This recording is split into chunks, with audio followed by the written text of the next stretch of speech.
이제 오늘 우리에게 주신 하나님의 말씀 함께 나눕니다. 오늘은 시편 93편 말씀을 함께 봅니다. 시편 93편 1절부터 5절까지 교독해서 말씀 봅니다. 여호와께서 다스리시니 스스로 권위를 입으셨도다. 여호와께서 능력의 옷을 입으시며 띠를 띠셨으므로 세계도 견고히 서서 흔들리지 아니하는도다.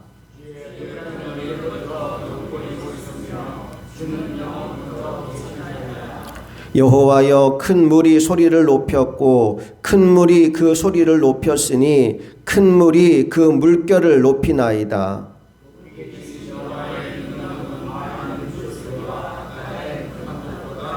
함께 읽습니다. 여호와여, 주의 증거들이 매우 확실하고 거룩함이 주의 집에 합당하니 여호와는 영원 무궁하시리이다. 아멘. 이 세상 우주 만물의 주인이시며 또 지금도 여전히 다스리고 계신 분은 여호와 하나님이십니다. 오늘 시편 93편은 바로 이 선언으로부터 시작됩니다. 1절과 2절을 다시 한번 읽어봅니다. 시작. 여호와께서 다스리시니 스스로 권위를 입으셨도다.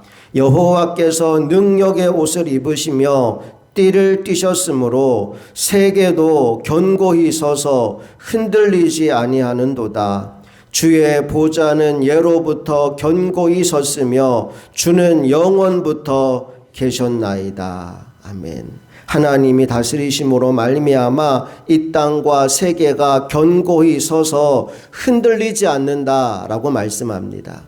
지구가 이렇게 자전하고 공전하고 사계절이 변하고 여러 인생의 시기를 지나가면서 이 땅이 이렇게 유지되고 있는 것은 하나님이 왕이 되어서 다스리고 통치하기 때문인 줄로 믿습니다.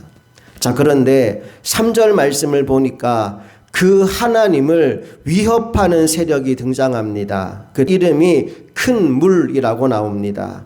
무려 3번이나 큰 물이라는 단어가 반복되고 있어요. 우리 3절을 읽어볼게요. 시작. 여호와여, 큰 물이 소리를 높였고 큰 물이 그 소리를 높였으니 큰 물이 그 물결을 높이나이다. 큰 물이라는 말이 반복됩니다. 이스라엘의 역사 가운데 찾아온 큰 물 사건이 무엇이 있을까요? 대표적인 사건이 노아의 홍수입니다. 인류의 죄로 말미암아 하나님이 물로 세상을 심판할 수밖에 없는 그때에 큰 물이 이 땅을 덮었습니다. 그리고 그 무렵 하나님께서 열어주신 구원의 길이 노아의 방주였지요. 하나님이 노아에게 방주를 만들게 하시고 그 배에 들어오는 모든 이들은 사람이든 짐승이든 구분하지 않고 다 살게 하셨습니다. 자, 그렇다면 오늘 이 시대에 우리에게 허락해 주신 구원의 방주는 무엇일까요? 저는 그것이 교회라고 믿습니다. 하나님은 오늘 이 시대에 교회를 통하여서 노아의 방주를 통하여 했던 그 일, 구원의 역사를 이어가기를 소망하고 계십니다. 그런데 안타깝게도 교회들 가운데 구원의 방주, 구조선의 사명을 감당하기보다는 밖에 사람들이야 어찌 되었던 우리끼리 알콩달콩 잘 지내보자. 마치 유람선을 탄 사람처럼 그렇게 유랑을 즐기는 사람들로 가득한 교회도 많이 있습니다. 나는 우리 흥업교회가 유람선 교회가 아니라 구조선 교회가 되기를 소망합니다.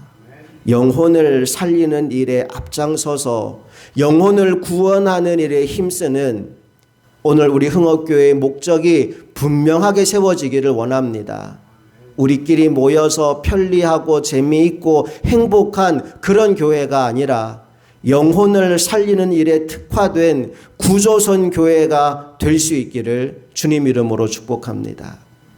자, 그런가 하면 이스라엘 백성의 역사 가운데 만났던 또 다른 큰 물 사건이 있습니다. 바로 이스라엘 백성이 출애굽할 당시에 만났던 홍해라고 하는 큰 물입니다. 앞에는 홍해바다, 뒤에는 애국 군대가 쫓아오는 진퇴양난의 상황을 이스라엘 백성들이 만났습니다. 그때 백성들은 불안하고 또 무서웠습니다. 그래서 모세를 향해, 하나님을 향해 불평과 원망을 쏟아냈지요. 하지만 모세는 달랐습니다. 모세는 하나님을 신뢰했기에 그 상황 가운데에서 하나님께 기도합니다. 그리고 하나님의 말씀을 받습니다. 지팡이를 든 손을 내밀라는 주님의 말씀을 듣고 그 말씀에 순종하여 지팡이를 내밀었더니 홍해가 갈라집니다. 양쪽의 벽과 같이 그 물이 서게 되고 이스라엘 백성들은 마른 땅같이 홍해를 지나가게 되는 겁니다. 여러분, 무엇을 보여주는 것일까요?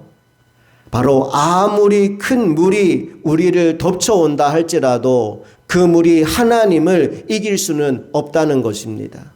기도하는 사람, 순종하는 사람을 덮칠 수는 없다는 것입니다.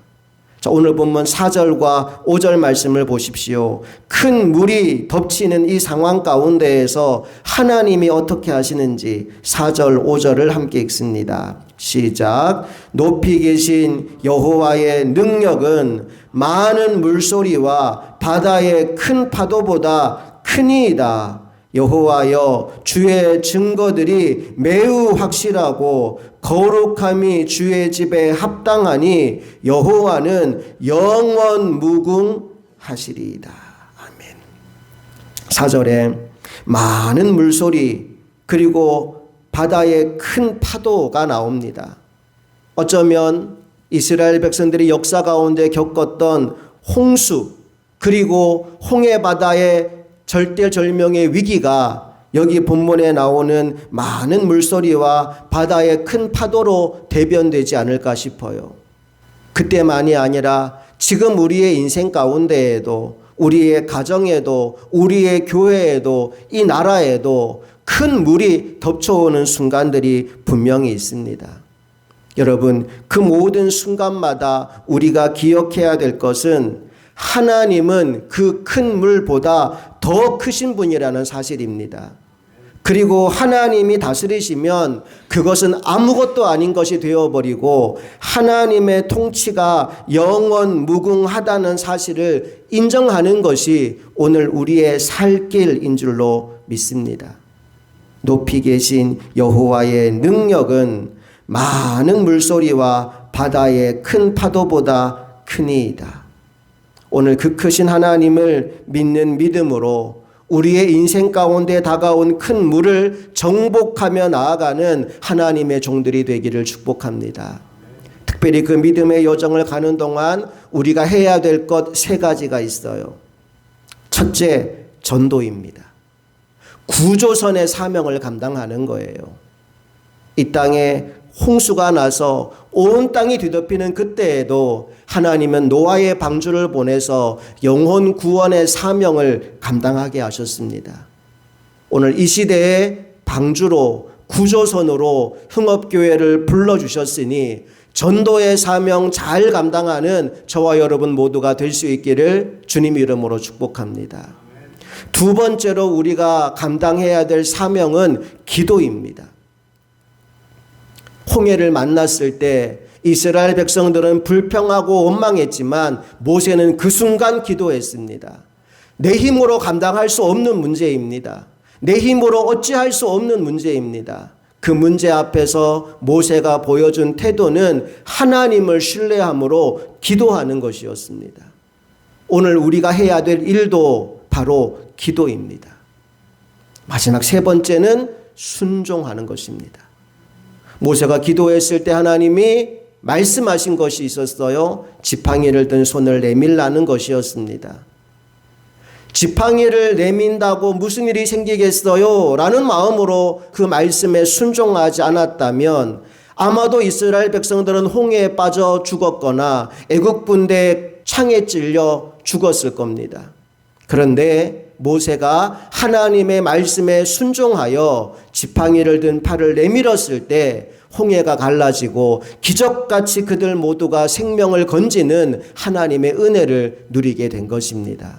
큰 물이 덮쳐올 때 전도의 사명, 기도의 사명, 순종의 사명을 감당하는 하나님의 사람들이 있다면 그 큰 물의 영향력은 사라지고 말 것입니다. 오늘 크신 하나님이 우리와 함께 하시는 줄로 믿습니다. 큰 물, 큰 파도보다 더 크신 하나님이 우리와 함께 하시는 줄로 믿습니다. 그 하나님을 믿는 믿음으로 세상에 나가 영혼들에게 생명의 주님을 전하고 어떤 문제를 만나든지 기도와 말씀과 순종으로 반응하여 하나님의 뜻이 이루어지는 축복의 통로로 쓰임받는 우리 모두가 될 수 있기를 주님 이름으로 축복합니다. 함께 기도하시겠습니다.